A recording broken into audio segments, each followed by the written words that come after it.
America और Iran के बीच 17 जून को हुए समझौता ज्ञापन को लागू करने की कोशिशों के बीच दोनों देशों की टीमें कतर की राजधानी दोहा पहुंच रही हैं। हालांकि ईरान ने साफ कर दिया है कि उनका डेलीगेशन अमेरिका से सीधी बातचीत नहीं करेगा। ईरानी विदेश मंत्रालय के प्रवक्ता इस्माइल बघई ने कहा, ईरान अभी विदेशों में फंसी फ्रीज्ड फंड जारी कराना चाहता है।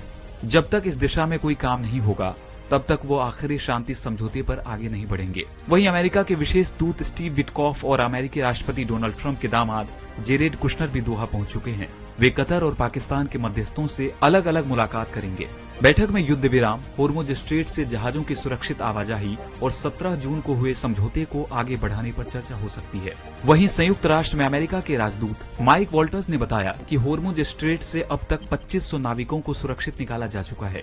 समुद्री ट्रैकिंग के अनुसार होर्मुज से गुजरने वाले जहाजों की संख्या में कमी आई है। ईरान और ओमान ने भी होर्मुज स्ट्रेट के संचालन को लेकर संयुक्त बैठक की है। दैनिक भास्कर की रिपोर्ट। बंगाल की खाड़ी से जम्मू कश्मीर तक करीब 1500 किलोमीटर लंबी मानसून ट्रफ बनी है, जिसके चलते 4 जुलाई तक बिहार, उत्तर प्रदेश, उत्तराखंड, हिमाचल प्रदेश, पंजाब और हरियाणा में भारी बारिश का अलर्ट है। वहीं मानसून ने 26 राज्यों में एंट्री कर ली है। बिहार में आंधी बारिश और बिजली गिरने से 4 लोगों की मौत हो गई। सिंधु जल संधि को लेकर एक बार फिर पाकिस्तान ने भारत को धमकी दी। पाकिस्तान के जल मंत्री ने कहा, हमारे पानी पे हाथ डालेगा हम वो हाथ ही काट देंगे। और सिर्फ ऐलान नहीं कर चुके, 2 मरतबा 1-1.5 साल में दिखा चुके हैं। दरअसल अप्रैल 2025 में पहलगाम आतंकी हमले के बाद भारत ने सिंधु जल संधि को निलंबित किया था। अमेरिकी राष्ट्रपति ट्रंप ने यूएस में तेल बेचने वाली कंपनियों से दाम कम करने को कहा। ट्रंप ने कहा, अंतर्राष्ट्रीय बाजार में कच्चा तेल सस्ता हो गया है तो पेट्रोल डीजल भी सस्ता होना चाहिए। जरूरत से ज्यादा कीमत वसूलना गैर कानूनी है। दरअसल जंग के बीच मार्च 2026 में ब्रेंट क्रूड की कीमत बढ़कर 120 रुपए से 126 रुपए डॉलर प्रति बैरल तक पहुंच गई। अब ये $68 प्रति बैरल पर आ गया है।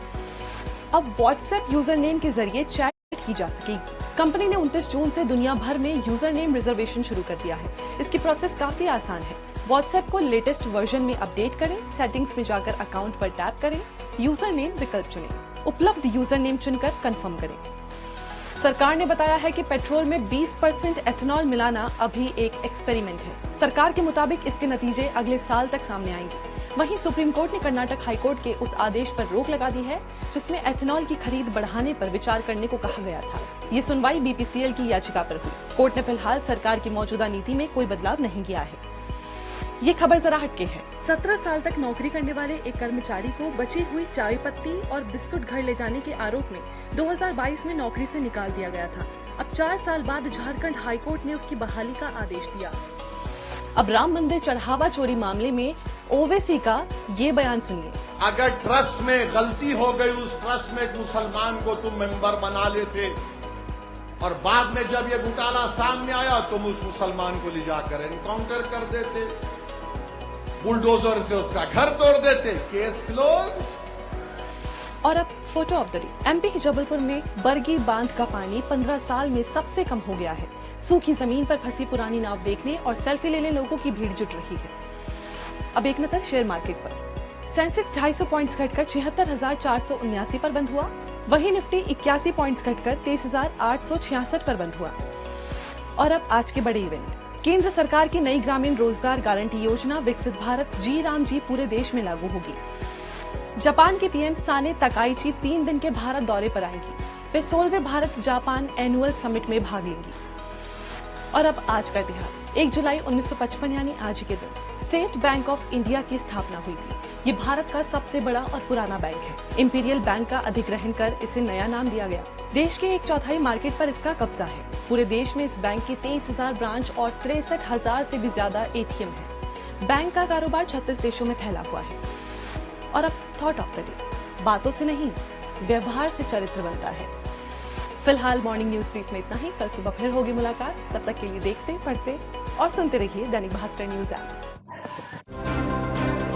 अयातुल्लाह अली खामेनेई की हत्या के 131 दिन बाद उन्हें सुपुर्दे खाक किया जाना है, लेकिन राजकीय जनाजे में प्रधानमंत्री मोदी शामिल नहीं होंगे, जबकि ईरानी राष्ट्रपति मसूद पेजेश्कियान ने खुद पीएम मोदी को न्योता दिया था। आखिर पीएम मोदी खुद क्यों ईरान नहीं जा रहे और ईरान को लेकर भारत की दुविधा क्या है? समझेंगे पूरी कहानी आज के एक्सप्लेनर में। नमस्ते, मैं हूं अक्षय। खामेनेई के अंतिम संस्कार में भारत की तरफ से 2 शख्सियतें शामिल होंगी। पहली, बिहार के राज्यपाल रिटायर्ड लेफ्टिनेंट जनरल सैयद अता हसनैन। सैयद हसनैन करीब 40 साल तक भारतीय सेना में रहे। 1974 में वो गढ़वाल राइफल्स में कमीशन हुए थे। जम्मू कश्मीर, सियाचिन, श्रीलंका, पंजाब और नॉर्थ ईस्ट में तैनात रहे।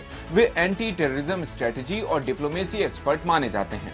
मार्च 2026 में बिहार के 43वें राज्यपाल बने। उन्हें डेलीगेशन में चुने जाने के पीछे कारण है कि ईरान शिया बहुल इस्लामिक देश है और खामेनेई शियाओं के सर्वोच्च धार्मिक नेता थे। हसनैन भी शिया हैं और संवैधानिक पद रखते हैं। दूसरा नाम है केंद्रीय विदेश राज्य मंत्री पवित्र मार्गरीटा का। पवित्र असमिया सिनेमा के मशहूर एक्टर, प्रोड्यूसर और डायरेक्टर रह चुके हैं। 2014 में बीजेपी में शामिल हुए और 2022 में राज्यसभा सांसद बने।